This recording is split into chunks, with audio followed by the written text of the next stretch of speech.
جو army act موجودہ ہمارے پاس ہے، جو اوریجنل آرمی ایکٹ تھا جو ہم نے کلونیل ماسٹر سے انہیرٹ کیا تھا، اس کے اندر سویلین کے ٹرائل کا کوئی کنسیپٹ نہیں تھا۔ آج بھی army can not arrest any civilian, army کسی سویلین کو گرفتار ہی نہیں کر سکتی۔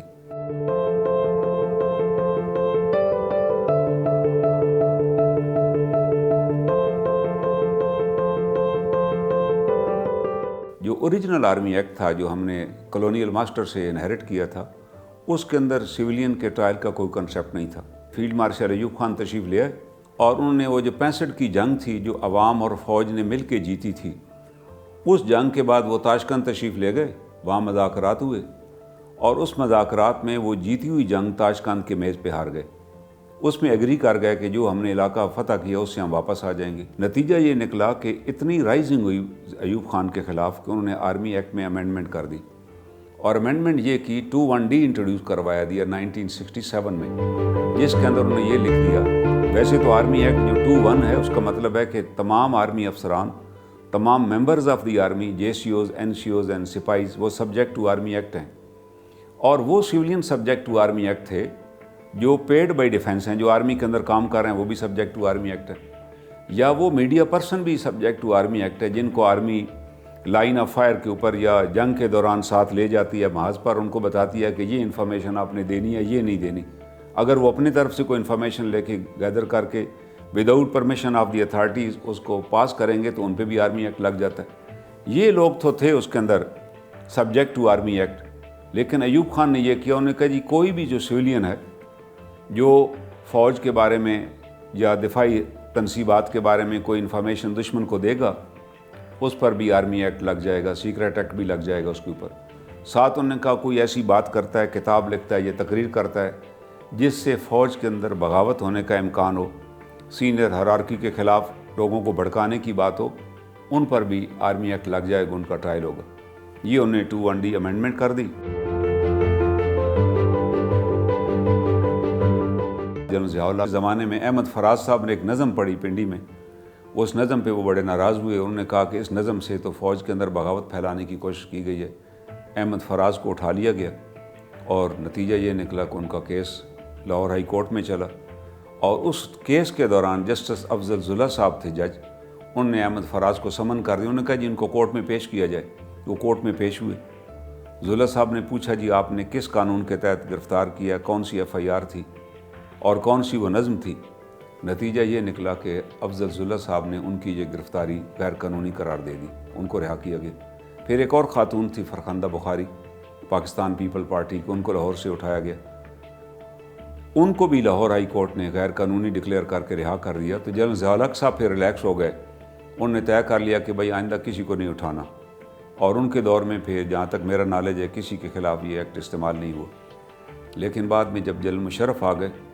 تو جنرل مشرف نے بے دریغ استعمال کیا، بے شمار لوگوں کو اٹھایا گیا، اٹک فورٹ میں ان پہ ٹرائل کیے گئے، مختلف ان کو سزائیں دی گئی۔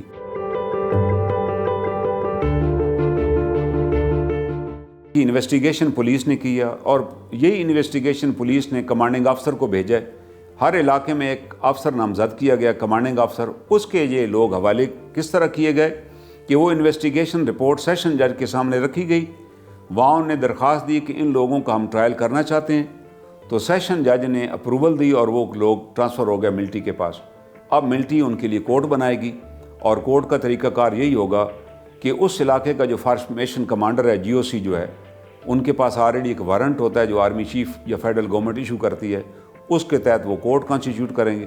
اور کورٹ کرنے کے بعد ان کو ڈیٹ دے دی جائے گی، ملزمان پیش ہوں گے، ان کو بتایا جائے گا کہ یہ آپ کا پرسوں سے ہم ٹرائل شروع کرنے لگے ہیں، آپ کو یہ حق ہے کہ آپ اپنا وکیل کر لیں، اور یہ آپ کے خلاف ایلیگیشنز ہے۔ ان کو چارج شیٹ دی جائے گی، وہ اپنا کونسل کریں گے، اور آرمی ایکٹ میں یہ بھی دیا ہوا ہے کہ ملزم سے پوچھا جائے گا کہ تمہیں ٹائم چاہیے تیاری کے لیے، وہ کہے گا جی مجھے ہفتہ 10 دن دے دیا جائے، تو court is bound to give him 10 days اور 7 days keeping in view the circumstances of the case. اس کا وکیل آئے گا، پھر ایویڈنس ریکارڈ ہوگی اس کی موجودگی میں، اس کے وکیل کو اور اس کو بھی حق ہوگا کراس ایگزامن کرنے کا۔ At the end army act کی پروویژن ہے کہ اس کو ڈیفینس وٹنس بھی لانے کا حق دیا جائے گا، اور ڈیفینس وٹنس لانے کے بعد کورٹ فیصلہ لکھے گی، اور فیصلہ کوئی لمبا چوڑا فیصلہ نہیں ہوتا، وہ سمپل لکھ دے گی فاؤنڈ گلٹی، گلٹی کے بعد آگے جو سزا ہوگی وہ لکھ دے گی اور اناؤنس کر دیا جائے گا۔ اور اناؤنس کرنے کے بعد جو فارمیشن کمانڈر ہے وہ اس کو کنفرم کرے گا تو اس بندے کو جیل بھیج دیا جائے گا۔ اب اس کے بعد 40 دن کے اندر اس کو رائٹ ہے کہ وہ اپیل دائر کرے، وہ appeal army court of appeal میں ہوگی اور 40 دن کے بعد اس کی سماعت ہوگی، اور آرمی کورٹ آف اپیل میں ظاہر ہے جہاں لیفٹنٹ کرنل پریزائڈ کر رہا ہے وہاں ہو سکتا ہے میجر جنرل یا کوئی بریگیڈیئر پریزائڈ کرے، اور وہ اس سزا کو اور ایویڈنس کو دیکھ کے پھر فیصلہ کریں گے اور اپیل اس کی فائنل ہو جائے گی۔ اس میں بھی اگر کوئی آدمی سیٹسفائی نہیں ہے کہ میرے ساتھ یہ آرٹیکل 10A کے تحت ڈیو پروسیس نہیں ہوا،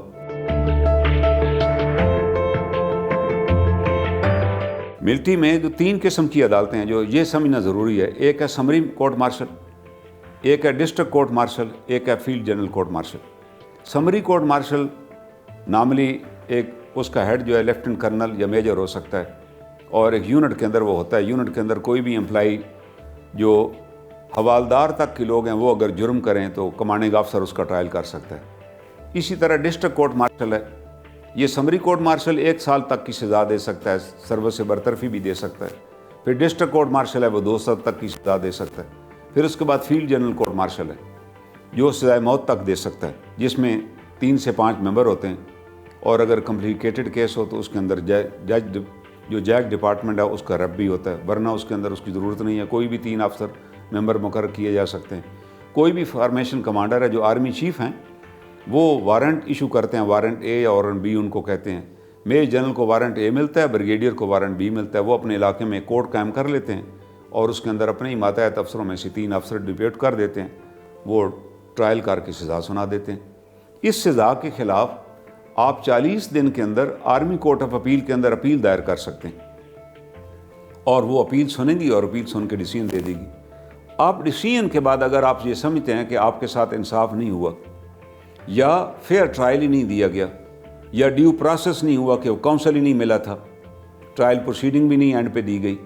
تو پھر آپ ان گراؤنڈز کے اوپر آرٹیکل 10A کے تحت ہائی کورٹ میں بھی رٹ دائر کر سکتے ہیں اور سپریم کورٹ تک بھی کیس جایا جا سکتا ہے۔ یہ تو ٹوٹل پروسیس ہے۔ اور ابھی ہمارے ہاں تو یہ ہے کہ جس آدمی کو، ہمارے ہاں آرمی میں 2 قسم کے قانون ہیں، جو آرمی کے سرونگ لوگ ہیں ان کو سروس سے نکالنے کے لیے 2 طریقہ کار ہیں۔ ایک یہ ہے کہ ان کا کورٹ مارشل کیا جائے، اس کی تو آرمی کے اندر ایک اپیل دی ہوئی ہے، آرمی کورٹ آف اپیل کے اندر آپ چلے جاتے ہیں۔ لیکن ایک ہے ایڈمنسٹریٹو ایکشن،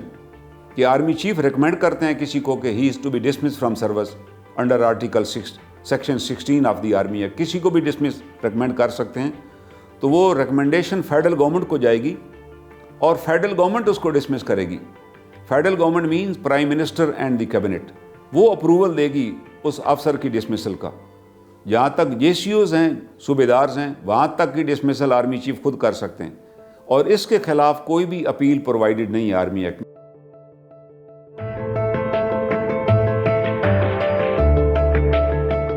آئین کے اندر ایک امینڈمنٹ کر دی جس کو کہتے ہیں آرٹیکل 10A انٹروڈیوس کروایا۔ یہ آرٹیکل یہ کہتا ہے right of fear trial and due process of law, کہ کوئی بھی کیس جس میں فیئر ٹرائل نہیں ہوا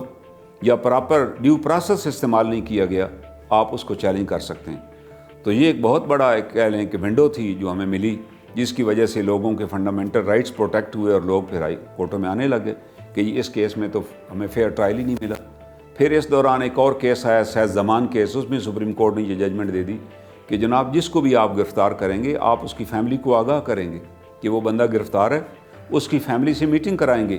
تاکہ وہ اپنی مرضی کا کونسل لے کر آ سکے اور وہ ٹرائل ہو گئی۔ یہ سیز زمان کا کیس اتنا اہم ہے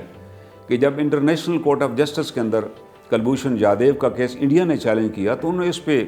سپریم کورٹ کے اس فیصلے پہ رلائی کیا۔ انہوں نے کہا جی پاکستان کی سپریم کورٹ یہ کہتی ہے کہ آپ ہمیں ایکسیس دیں گے، آپ نے فیملی کو دینا، ہمیں تو ایکسیس نہیں دی گی۔ وہ اس میں انڈیا کا موقف غلط تھا، اس لیے غلط تھا کہ یہ کلبھوشن جادیو ایک سرونگ آفسر تھا انڈیا کی نیوی کا، اور قانون یہ ہے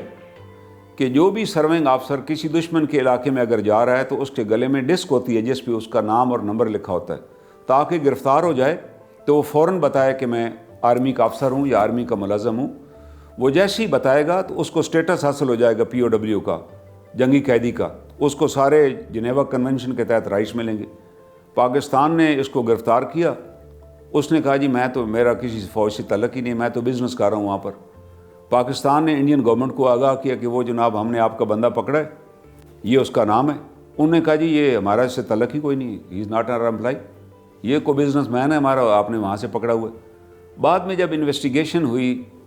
اور اس دوران اس نے تسلیم کر لیا کہ میں نیوی سے ہوں، پاکستان نے پھر انہیں بتایا کہ بھائی وہ تو تسلیم کر چکا ہے، انہوں نے پھر بھی رسپانڈ نہیں دی، انہوں نے کہا چھوڑو، ماننے کی ضرورت ہی نہیں ہے۔ جب پاکستان نے ٹرائل کی اور سزا دے دی، جو اویلیبل ایویڈنس تھی کہ وہ پاکستان کے اندر کئی دہشت گرد سرگرمیوں میں ملوث تھا، پھر انڈیا وہاں چلا گیا کہ جی ہمیں تو بتایا نہیں گیا۔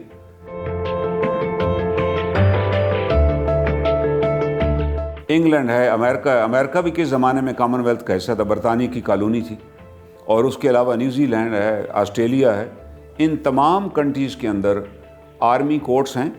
لوگوں کا ٹرائل ہوتا ہے۔ آرمی کے لوگوں کا ٹرائل ملٹری کورٹس ہی کرتی ہیں کیونکہ انہوں نے ڈسپلن سے انہوں نے ڈیل کرنا ہوتا ہے، لیکن ان سب سزاؤں کے خلاف اپیل سویلین ججز سنتے ہیں۔ ان کی جتنی آرمی کورٹ آف اپیلز ہیں اس میں آرمی کا بندہ نہیں ہوتا، اس میں ریٹائرڈ ججز آف سپریم کورٹ ہوتے ہیں۔ وہ کہتے ہیں they are having the judicial mind should listen the cases اور دے شوڈ اپلائی۔ اس پر بھی ہم نے ایک پیٹیشن سپریم کورٹ میں دائر کی کہ جی ایک right of appeal judicial mind پہ دیا جائے۔ اس کے اوپر سپریم کورٹ کے بہت سے ججز نے بھی اپنا ویو دیا، ایون جسٹس کھوسا صاحب کا ویو تھا، انہوں نے اوپن کورٹ میں کہا کہ ایک رائٹ آف اپیل ملنا چاہیے جوڈیشل فورم کے اوپر۔ یہ نہیں ہے کہ نیچے سے کسی ملٹری کورٹ نے سزا دی ہے، اس کی اپیل اگر دوبارہ اپیلیٹ ملٹری کورٹ میں جاتی ہے، وہاں بھی وہی ملٹری کے لوگ بیٹھے ہوئے ہیں، دے آر کمانڈ اورینٹڈ، اور جب کمانڈ اورینٹڈ ہوں گے تو ظاہر ہے وہ پھر کمانڈ کی طرف دیکھیں گے۔